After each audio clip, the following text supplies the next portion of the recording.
தமிழகத்தில் வனப்பரப்பை அதிகரிக்க வேண்டும் என்ற முதலமைச்சர் செல்வி ஜெயலலிதாவின் குறிக்கோளை நிறைவேற்றும் வகையில் சென்னை மெரினா கடற்கரையில் உடனடியாக நிழல் தரும் 100 வளர்ந்த மரங்களை மாநகராட்சி சார்பில் நடும் பணி வெற்றியடைந்துள்ளது. இதனைத் தொடர்ந்து இம்மாத இறுதிக்குள் மேலும் 115 மரங்கள் நடப்பட உள்ளன.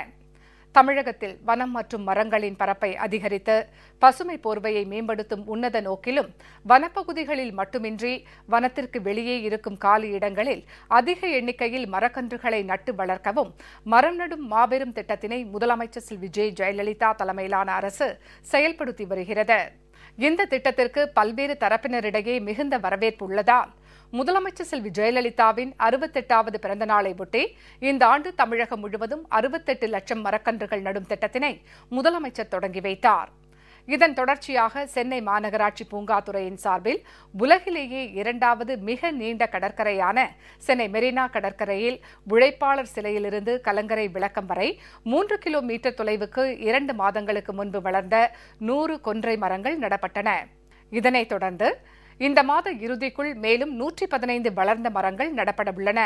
மரக்கன்றெல்லாம் அவ்வளோ நட்டிருக்காங்க, ரொம்ப நல்லா இருக்கு, பார்க்கவே கிரீனிஷா, ரொம்ப இயற்கை சூழல்ல நடக்கிறது.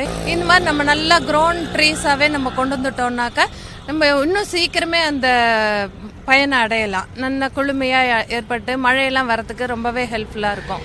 மொரவர் நிறைய நிழல் வெஹிக்கிள்ஸ் எல்லாம் நிறுத்துறதுக்கு எல்லாத்துக்குமே ரொம்ப ஹெல்ப்ஃபுல்லா இருக்கும். மெரினா கடற்கரையை அடுத்து சாலைகள், அலுவலக வளாகங்கள் மற்றும் பூங்காக்களில் இதுபோன்ற வளர்ந்த மரங்களை நடுவதற்கு பெருநகர சென்னை மாநகராட்சி திட்டமிட்டுள்ளது.